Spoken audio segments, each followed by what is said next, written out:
BCom part third में business budgeting में हम जो ये बजटरी कंट्रोल है इसमें एक यूनिट में दो हिस्से हैं इसके। एक तो है कि जो कि बजटरी नियंत्रण के नाम से है, और दूसरा है इसमें वो भी, वैसे हम इसको भी बजटरी कंट्रोल ही कह सकते हैं, पर वो इसका प्रैक्टिकल हिस्सा है। मतलब जो यानी कि ये इसका थ्योरेटिकल हिस्सा है बजटरी नियंत्रण या बजटरी कंट्रोल, और जो स्टैंडर्ड कॉस्टिंग जिसे बोलते हैं हम, वेरिएंस एनालिसिस भी हम कहते हैं, वो इसका थ्योरेटिकल प्रैक्टिकल हिस्सा है।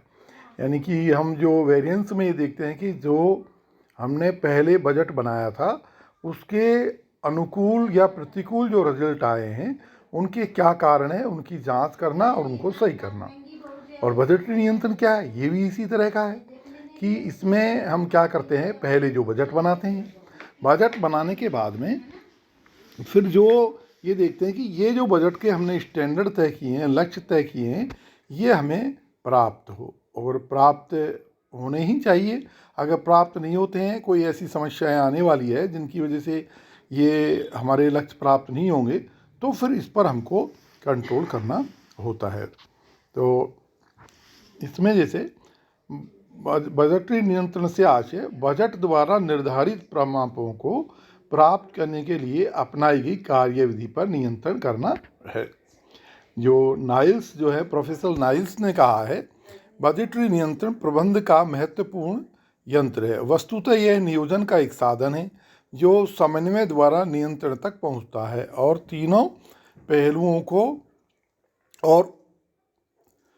पहलुओं को दृढ़ साथे बांधता है। यह विशिष्ट नियोजन की व्यवस्था तथा संचालन संबंधी समस्याओं के पूर्वाभास के फलस्वरूप समय से पूर्व ही विचार करने की प्रेरणा प्रदान करता है। तो जैसे मैंने आपको बताया बजटरी नियंत्रण, और बजट नियंत्रण की अब क्या विशेषताएं हैं, जैसे मैं आपको बताया और दोबारा सरल शब्दों में बता रहा हूँ कि पहले हम बजट बनाते हैं, बजट बना के कुछ स्टैंडर्ड्स तय कर लेते हैं, लक्ष्य तय कर लेते हैं, और अब आने वाले टाइम में ये जो लक्ष्य हैं वो हर हालत में हमें मिलने चाहिए, पूरे होने चाहिए।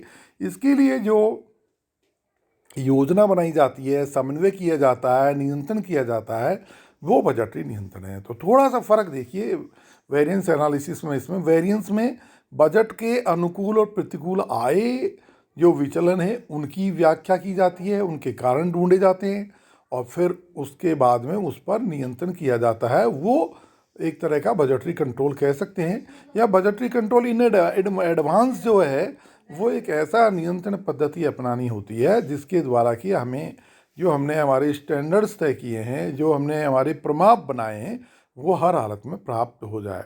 तो ये इसकी विशेषताएं हो सकती हैं कौन कौन सी। नियोजन, तो डेफिनेट रूप से इसमें प्लानिंग करनी होती है हमको, जो कि भी हमें कैसे बजट जो है, कौन कौन से जो उद्देश्य प्राप्त करने हैं, इनमें प्राप्त करने में क्या कठिनाई आएगी। यानी प्लानिंग का मतलब हम जो भविष्य में किसी क्रियाविधि के बारे में देखते हैं और उसके बारे में आकलन करते हैं कि क्या प्रॉब्लम आने वाली है, क्या घटना घटने वाली है, और उनमें हम कैसे उससे घटना से साफ बाहर निकल आएँ और उसका प्रभाव हम पर नहीं हो। समन्वय, तो जब हम अंदाज़ा लगाते हैं भविष्य के बारे में प्लानिंग के द्वारा, तो फिर हम देखते हैं भी कौन कौन से डिपार्टमेंट है, उनमें आपस में किस प्रकार से जो है कोऑर्डिनेशन किया जाए। जैसे बिक्री जो डिपार्टमेंट है और एडवर्टाइजमेंट डिपार्टमेंट है, इनमें आपस में कोऑर्डिनेशन है, या जैसे विक्रय डिपार्टमेंट है और प्रोडक्शन डिपार्टमेंट है, उन दोनों में कोऑर्डिनेशन होना चाहिए। इसी तरह से प्रोडक्शन और जो रॉ मटेरियल जो खरीद का जो होता है उसमें भी बड़ा भारी जो है आपस में समन्वय होना चाहिए, जिससे कि फालतू टाइम सामग्री पड़ी नहीं रहे और सामग्री की वजह से प्रोडक्शन बंद हो जाए। तो ये और भी हर तरह से हम इसका सोच सकते हैं।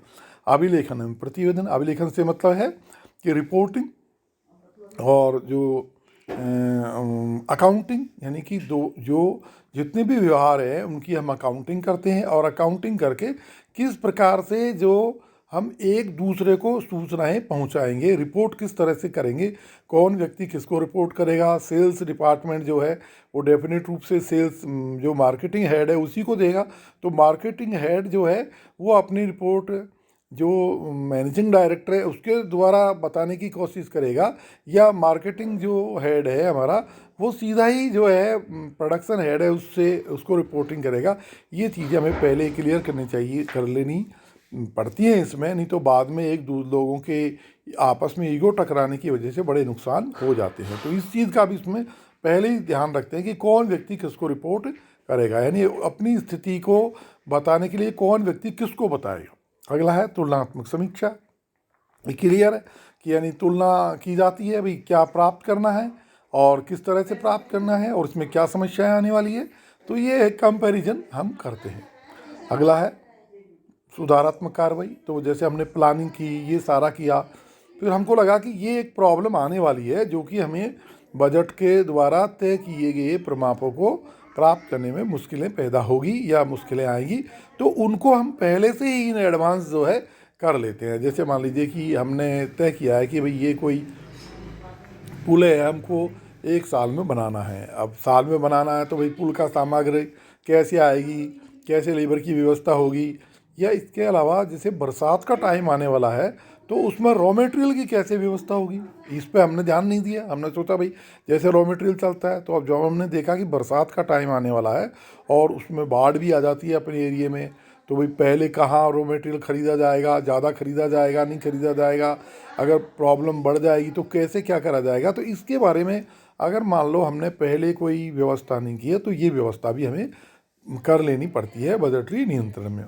अनुवर्तन यानी कि जब एक कार्य हो रहा है दूसरा कार्य, यानी कि सतत चलने वाली प्रक्रिया है, यानी ये कि भी प्लानिंग करके और बैठ गए आराम से नहीं। जैसे जैसे हमारा प्रोडक्शन चलता रहेगा, कार्य चलता रहेगा, फैक्ट्री चलती रहेगी, बिजनेस चलता रहेगा, वैसे वैसे हम देखते रहेंगे कि कौन कौन से कार्य जो हमने सोचे वो पूरे हुए और कौन से जो कार्य है उनमें क्या क्या समस्याएं आई जिनसे हम क्या शिक्षा ले सकते हैं।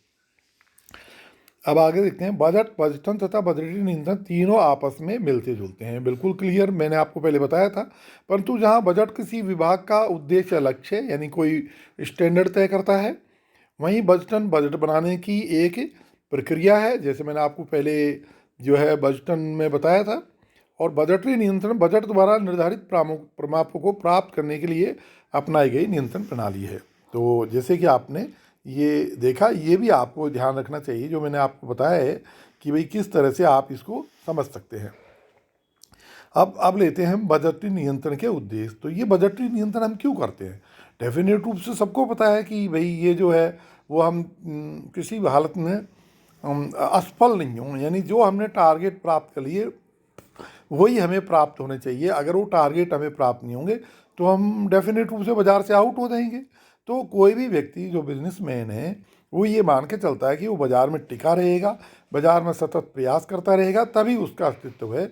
अगर वो बाज़ार में फेल हो जाता है तो फिर वो बाज़ार से आउट हो जाएगा। तो कोई भी व्यक्ति बाज़ार से फेल होकर आउट होना नहीं चाहता, इसलिए ये सारी चीज़ें हमें करनी पड़ती है। तो ये बजटीय नियंत्रण का प्रमुख उद्देश्य व्यवसाय की योजना का उसके उपलब्ध साधनों से तालमेल बैठाना तथा संस्था के कार्यों को मितव्यता एवं कुशलता से संचालित करने की योजना को सफलतापूर्वक कार्यान्वित करना है। बिल्कुल क्लियर है। और अब इसको हम अगर देखें तो जैसे ये उद्देश्य क्या होता है, नियोजन करना, प्लानिंग करना, पहले समन्वय आपस में, वही जिससे डिपार्टमेंट में झगड़े नहीं हो इसलिए कोऑर्डिनेशन करना, एक दूसरे पे दोष नहीं डालें। इसके अलावा अधिकार कि कौन के किसके व्यक्ति के क्या अधिकार है, क्या उसकी ड्यूटीज़ है, क्या रेस्पॉन्सिबिलिटीज़ है, ये तय करना। और नियंत्रण यानी कि सारी गतिविधियां हैं उन पर नियंत्रण करना, ये इसके बजटीय नियंत्रण के मुख्य उद्देश्य होते हैं। अभी लेंगे आगे हिस्सा, वो हम आपको बाद में बताते हैं।